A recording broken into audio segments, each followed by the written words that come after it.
Here's a question worth sitting with for a second. Does your English sound flat, maybe even a little dull? If you've caught yourself reaching for the same handful of words in every conversation, that's usually the reason. And there's a second issue hiding underneath the first one. Chances are you simply haven't spent much time around the way native speakers actually talk day to day. That's exactly what this lesson is built to fix. We're going to trade in your tired, textbook English for the phrases real native speakers use without thinking twice. You'll retire the basic expressions you learned early on and swap them for fresher, more current alternatives. The kind that make you sound like someone who's genuinely plugged into the language rather than someone reciting rules from a workbook. But knowing the words isn't the whole story. Knowing where to drop them into a real conversation matters just as much, because a native phrase sitting uselessly in your vocabulary never actually used does you no good at all. So alongside every phrase, we'll talk through the moment it belongs in, the situation that calls for it. Let's start building this out. For each one, I'll show you the version you're probably leaning on right now, then the version a native speaker would actually reach for, and finally, exactly when to pull it out in real life. Take mistakes. When you slip up, the instinct is usually to say, "My mistake." Nothing wrong with that sentence technically, but it's not how people actually talk. A native speaker would say, "My bad," instead. Picture yourself in a work meeting and you flub something small. Instead of the formal apology, you just toss out, "Hey, my bad." Or say you're chatting with a friend and you mess something up by accident. Instead of "my mistake," it's "oops, my bad." Quick. Casual, natural. That's the native way of owning a small error. Now think about agreement. When someone shares an opinion and you're on the same page, "I agree" gets the job done, but it's stiff. Native speakers tend to say "same here" or "likewise." So if a friend tells you they skipped travel last year because of the pandemic, instead of "I agree," you'd say "yeah." Same here or likewise. These two show up constantly in small talk, the light, easy conversations you have with people you're getting to know or catching up with. I've actually got a whole video on small talk if you want to dig deeper into that skill, because these phrases live right at the center of it. Anytime you're chatting casually and want to signal you're aligned with what someone just said, this is your moment to use them. Agreement often overlaps with something else too, understanding. When someone explains a situation and it clicks for you, the textbook response is "I understand." But listen to how natives actually phrase it. "I totally get it," or "I'm with you." Imagine I'm venting to you about how brutal my commute has become because of traffic. Instead of a plain "I understand," you'd say, "Hey, I totally get it," or "Don't worry, I'm with you, I get it." It lands so much warmer, so much more natural than the flat textbook line. And this pair isn't just about sounding fluent, it's about sounding kind. There's a real connection between speaking good English and being genuinely polite, and empathy sits right at the heart of that. When someone's explaining a frustration to you, showing that you're actually with them emotionally matters as much as the grammar does. So keep these two phrases in your back pocket, specifically for moments when someone needs to feel heard. That's 4 solid swaps already, real ones, the kind you'll actually hear in offices, coffee shops, and casual catch-ups with friends. And we're just getting started. There's a whole set of everyday emotional expressions still ahead. How native speakers tell someone to calm down, how they compliment someone's appearance, how they casually refer to a young man or woman in conversation, and how they express disappointment when things go sideways. Each of these follows the same pattern we just walked through. The old, safe phrase you already know, the native alternative that actually gets used, and the specific moment where it belongs. Stick with this because the next stretch of phrases is where your English starts sounding noticeably more current, more relaxed, and a lot less like it came straight out of a grammar book. Let's keep going because there's a cluster of phrases coming up that all share one thing in common. They're built for moments when emotions are running a little hot, whether that's stress, attraction, or just casual description of the people around you. Start with stress. When someone's anxious, the standard advice is relax, fine but predictable. What a native speaker would actually say is chill or don't sweat it out. Think about how often people get worked up over things not going their way, they get desperate, flustered, spiraling a bit. In that moment, telling them to chill lands so much more naturally than relax. And this pair, like the empathy phrases from before, is really about comforting someone. When a friend is scared, nervous, or overwhelmed, chill works as a gentle nudge to ease off the tension. Don't sweat it out does the same job. It's your way of saying, this isn't as big a deal as it feels right now. Both phrases exist for the same purpose, calming someone down without sounding clinical about it. Now shift to something completely different, describing someone's appearance. If someone looks attractive or good-looking will always get the point across. But native speakers, especially in casual settings, go a step further. They might say, "You look like a snack today," complimenting an outfit, or "You look steaming hot." These phrases sit firmly in informal territory, the kind of thing you'd say to a close friend. Not a coworker in a meeting, and they exist purely for one purpose, complimenting someone in a fun, breezy way. Next time you want to tell a friend they look great without sounding overly formal about it, this is the register to reach for. From there, let's talk about how people are described more generally in casual conversation. If you're referring to a young woman or a young man, there's nothing incorrect about using those exact words. But native English speakers often reach for something shorter and more colloquial: chick for a young woman, bloke for a young man. You'll run into these constantly if you read casual dialogue in books or watch movies where characters are talking informally about the people around them. These words exist specifically for that context, casually describing people in relaxed, everyday conversation, not formal writing or professional settings.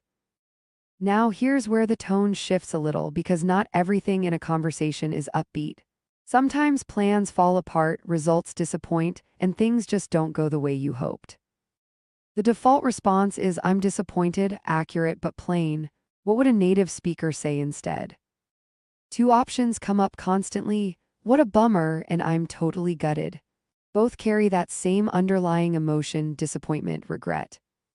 The sting of something not working out, but they carry it with more personality, more feeling behind the words. And that's exactly when you'd use them. Any moment where you're expressing sadness or regret about an outcome that didn't go your way. It happens to everyone. The difference is simply choosing language that actually reflects how deflated you feel instead of settling for the flattest version of the sentence. Notice the pattern building here. Every phrase we've covered so far attaches itself to a specific emotional moment: owning a mistake, agreeing with someone, showing you understand them, calming someone down, complimenting them, casually describing the people around you, or expressing disappointment. None of these are random vocabulary swaps you memorize and forget. They're tools tied to real emotional beats that show up in nearly every conversation you'll ever have. And that's really the whole secret behind sounding native. It's less about knowing more words and more about knowing exactly which words match the feeling of the moment. Coming up next, we're moving into a slightly different territory: phrases for disagreement, uncertainty, confidence, giving advice, and going with the flow.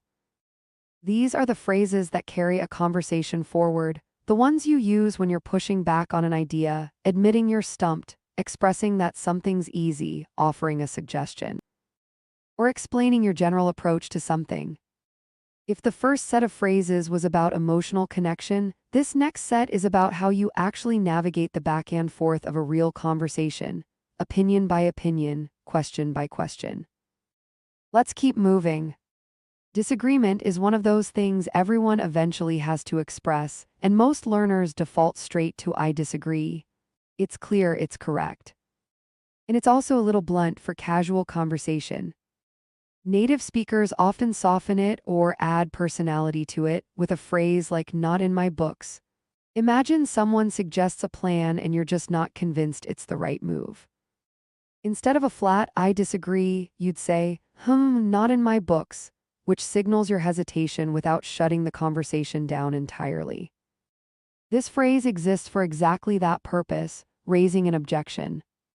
You don't automatically have to agree with everything someone says just because they said it confidently, and this gives you a natural conversational way to push back without sounding harsh or overly formal about it. Uncertainty works the same way. When you genuinely have no idea about something, the go-to response is usually, I have no idea, or even more basic, I don't know. Both work fine, technically. But neither one sounds particularly native. What you'll actually hear in real conversation is beats me. Ask someone where the nearest restaurant is, and if they've got no clue, they'll just say, beats me. It's short, casual, and instantly recognizable if you've ever watched an English language film with characters talking naturally to each other. Until now, that phrase might have sailed right past you without registering, but now you know exactly what it means and exactly when to use it. Anytime you want to express that you're genuinely uncertain about something and have no way to figure it out. On the flip side of uncertainty sits confidence, specifically the confidence that comes from something being incredibly simple. When a task is dead easy, the standard phrase is just, that's easy. But native speakers have a phrase that captures something a little more specific, the idea that a task is so simple it barely requires thought at all. That phrase is a no-brainer. It's a genuinely clever bit of language once you break it down. It's telling you that you don't even need to engage your brain because the answer or the task is that obvious. This phrase belongs in moments where you're expressing real confidence about something, when you're not just saying it's easy, but underlining just how effortlessly certain you are about it. From there, conversation naturally shifts toward advice giving, something that comes up constantly whether you're talking to a friend, a coworker, or a family member working through a decision. The standard phrasing is something like, why don't you think about it? A perfectly reasonable suggestion. But native speakers tend to phrase it more vividly, why don't you sleep on it? Or why don't you mull over it? The word mull specifically means to think something through carefully, turning it over in your mind. Sleep on it carries a similar idea but leans on the passage of time, the suggestion that a night's rest or simply some distance from the decision will help someone think more clearly. Both phrases show up constantly in native speech, and both exist for the same situation, offering a suggestion, then giving the other person the space and time to actually sit with it before deciding. At this point, you've picked up two more genuinely useful swaps, one for pushing back on an idea gently, one for admitting you're stumped, one for expressing effortless confidence, and two for giving someone room to think through a decision. Each one replaces a phrase you probably already know with something that carries more nuance, more personality, and more of that natural rhythm native speakers fall into without even noticing. There's still one more phrase worth covering before we test what you've learned, a phrase about approach, about how you handle situations that can't really be planned out in advance. Some things in life you can map out step by step, other things you simply can't control that tightly, and the best move is to let them unfold naturally rather than forcing a rigid plan onto them. Native speakers have a specific way of expressing that mindset, and it's coming up next. Right before we put everything you've learned so far to the test with a short quiz designed to see how much of this has actually stuck. So here's that last phrase before we test your knowledge, the one about handling situations without a fixed plan. Most learners would describe this as going with the flow, which works perfectly well. But the native version of that same idea is play it by ear. Think about how much of life actually falls into two categories, things you can plan meticulously, step by step, and things you genuinely can't lock down in advance because they need room to unfold naturally. When you're in that second category, you're not sticking rigidly to a plan, you're letting things shape themselves as they go. That's playing it by ear. And this phrase specifically applies when you're describing your approach or method for handling something. Say someone asks how a class gets taught on a given day. The honest answer might not involve a fixed lesson plan at all. Instead, it's about watching how the room responds in the moment and adjusting accordingly. That's not going with the flow in some vague, general sense. That's specifically playing it by ear, reading the situation live and moving with it rather than sticking to a rigid script. With that, you've now got a genuinely solid collection of native phrases covering some of the most common conversational moments there are. owning a mistake, agreeing with someone. Showing understanding, calming someone down, complimenting appearance, casually describing people, expressing disappointment, disagreeing, admitting uncertainty, expressing confidence. Offering advice and describing your approach to a situation. That's a lot of ground covered, and now it's time to see how much of it actually stuck. Here's how the quiz works. I'll give you a short situation and you decide which native phrase actually fits.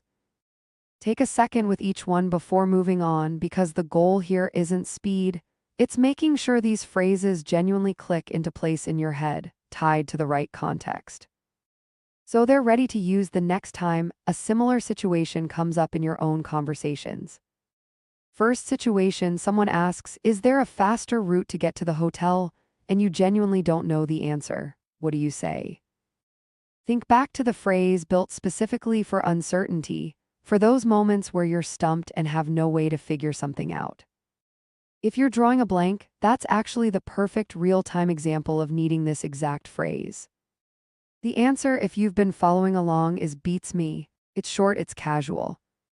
And it's exactly the kind of thing a native speaker would say without a second thought when someone asks them something they simply don't have the answer to. If you didn't get that one right away, no need to worry. This is exactly the kind of recall that gets easier with repetition, and there are two more situations coming up to reinforce it. Second situation, picture yourself driving and you make a small error, maybe you miss a turn or brake too hard. Someone in the car with you says, "Sorry, couldn't answer," implying they got distracted because of your driving and you need to apologize for whatever went wrong. Now think about the phrases built for exactly this moment, for admitting a small mistake casually. Was it "no biggie" or was it "sleep on it"? Pause and actually think this through before reading ahead, because the reasoning matters more than just landing on the right word. If you chose "sleep on it," that's actually the wrong fit here. That phrase belongs to giving someone advice, not admitting an error, so it doesn't apply in this context at all. The correct answer is "no biggie," which essentially means "no worries," the exact phrase you'd use after making a small mistake, brushing it off casually rather than dwelling on it. So if a mistake happens, whether it's yours or someone else's, "no biggie" is your go-to response, paired naturally with something like "don't worry" to soften the moment even further. 2 down, 1 to go, and this final situation shifts the emotional register entirely, moving from a small, easily forgiven mistake into something that actually stings a little more. That's coming up next, along with the reasoning behind picking the right phrase for it. Here's the third and final situation, and this one carries real disappointment behind it. Imagine failing your driving test for the third time in a row.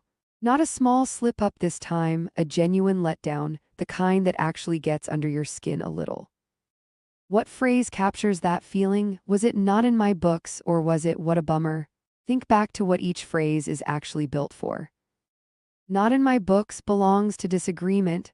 It's what you'd say when you're pushing back on an idea or a suggestion, not when you're processing a personal disappointment. That leaves "what a bummer," and that's exactly the right fit here, because this phrase exists specifically to express sadness or regret about an outcome that didn't go your way. Failing a driving test 3 times in a row is precisely that kind of moment, genuine disappointment, not just a minor inconvenience. So the natural response would be, "what a bummer," or leaning into the feeling even further. "I'm totally gutted, I couldn't clear my driving test for the third time." Either phrase captures that real sting of disappointment far better than a flat, plain statement ever could. If you got all 3 of these right, that's a genuinely strong sign these phrases are already starting to stick. If you missed 1 or 2, that's completely normal too. This is exactly the kind of language skill that improves through repetition. Through actually using these phrases in real conversations, rather than just recognizing them on a quiz. A good next step, if you want to lock these in properly, is to actually write out your own 3 answers to these 3 situations and put them in the comments below. That kind of active recall, writing it out yourself rather than just reading the correct answer, is what actually moves a phrase from recognized to remembered, the difference between knowing Word exists, and having it ready on your tongue the moment a real conversation calls for it. Now, stepping back for a moment, it's worth looking at everything covered here as a complete set rather than a scattered list of individual phrases. Every single one of them ties to a specific emotional or conversational moment, owning up to a mistake, agreeing with someone, showing genuine understanding, calming someone down, complimenting their appearance, casually describing the people around you, expressing disappointment, disagreeing without sounding harsh, admitting uncertainty, expressing effortless confidence, offering advice with room for reflection, and describing an approach that adapts as it goes. That's the actual through line connecting every phrase in this lesson, language that matches feeling. Not vocabulary memorized in isolation, but words picked because they fit the emotional shape of the moment they're used in. That distinction matters more than it might seem at first. A huge number of English learners spend years accumulating vocabulary, thousands of words, correct grammar, solid sentence structure, and still come across as stiff or overly formal in casual conversation. The reason usually isn't a lack of knowledge. It's that the words they know don't match the emotional register of everyday native speech. Textbook English tends to be neutral, safe, technically correct, but emotionally flat. Native conversation, on the other hand, is full of personality, phrases chosen because they carry warmth, humor, empathy, or bite, depending on what the moment calls for. Learning to close that gap is really what separates someone who knows English from someone who actually sounds like they belong in a native conversation. So the real task from here isn't just remembering these 12 or so phrases in isolation. It's starting to notice in your own conversations moments where you'd normally reach for the flat, textbook version of something and consciously swapping it for the native alternative instead. Every time you make a small mistake, try "my bad" instead of "my mistake." Every time you agree with someone in casual conversation, reach for "same here" instead of "I agree." The swap has to become a habit before it becomes natural, and that only happens through repeated, deliberate use, not through simply hearing the phrase once and filing it away. With that in mind, here's the real challenge moving forward. Take these phrases out of this lesson and actually put them to work in your daily conversations, wherever they naturally fit. Language doesn't sink in through passive recognition, it sinks in through use. Through catching yourself mid-sentence and consciously choosing the more natural phrase instead of the one you've defaulted to for years. That's genuinely the fastest path from "I've heard that phrase before" to "that phrase is just how I talk now." If you want to lock in what you covered here, go back through the 3 quiz situations one more time on your own, write out your own answers before checking them against what was covered, and drop those answers in the comments. That act of writing it out yourself, rather than just reading along, is what actually cements a phrase into memory. And there's a real benefit to posting it publicly too. It holds you accountable, and it gives you a chance to see how this lesson landed for other learners tackling the exact same material, which often surfaces phrasing or context you might not have thought of on your own. It's also worth remembering that this lesson only scratched the surface of a much bigger idea: every day. Native conversational English lives in a completely different register than formal or textbook English, and closing that gap is a gradual process, not something that happens in a single sitting. Every phrase covered here, from "my bad" all the way through to "play it by ear," represents one small piece of a much larger shift. Learning to speak in a way that mirrors how people actually talk to each other, rather than how a grammar book presents the language in its most neutral, stripped-down form. That shift touches everything: how you admit mistakes, how you agree or disagree, how you express confidence or uncertainty, how you offer advice, how you compliment people, and how you talk about your own approach to getting things done. None of that is incidental. It's the actual texture of native conversation, built phrase by phrase out of exactly the kind of swaps covered in this lesson. There's also a quieter point tucked inside all of this, one that's easy to miss if you're only focused on vocabulary. Speaking naturally isn't purely about sounding fluent, it's connected to something more personal, which is how warmly and clearly you come across to the people you're talking to. Phrases like "I totally get it" or "I'm with you" don't just replace "I understand" on a technical level. They carry more warmth. They signal more clearly that you're actually paying attention to how the other person feels, not just processing their words. That's not a small thing. Good English and genuine politeness aren't separate skills, they reinforce each other. And a big part of that reinforcement comes from choosing language that reflects real empathy in the moment it's needed, rather than defaulting to the flattest, most neutral phrasing available. So, as a closing thought, the goal here was never simply to hand you a list of new words to memorize. It was to show you the connection between the phrase and the moment, to make sure that the next time you make a small mistake, agree with a friend, comfort someone who's anxious, compliment an outfit, admit you're stumped, express confidence, offer advice, or explain how you're approaching something without a rigid plan. You've got a phrase ready that actually sounds like how people talk, rather than something pulled straight from an early lesson book. That's the real difference between English that technically works and English that genuinely sounds native, and it's built one deliberate swap at a time. Exactly the way this lesson walked through it. Keep practicing these in real conversations, keep an eye out for more lessons like this one, and keep chipping away at that gap between textbook English and the way people actually talk. That's genuinely the whole game here, and it's one worth playing consistently, not just once. Until the next lesson, that's it for this one. Take care, and go put these phrases to work.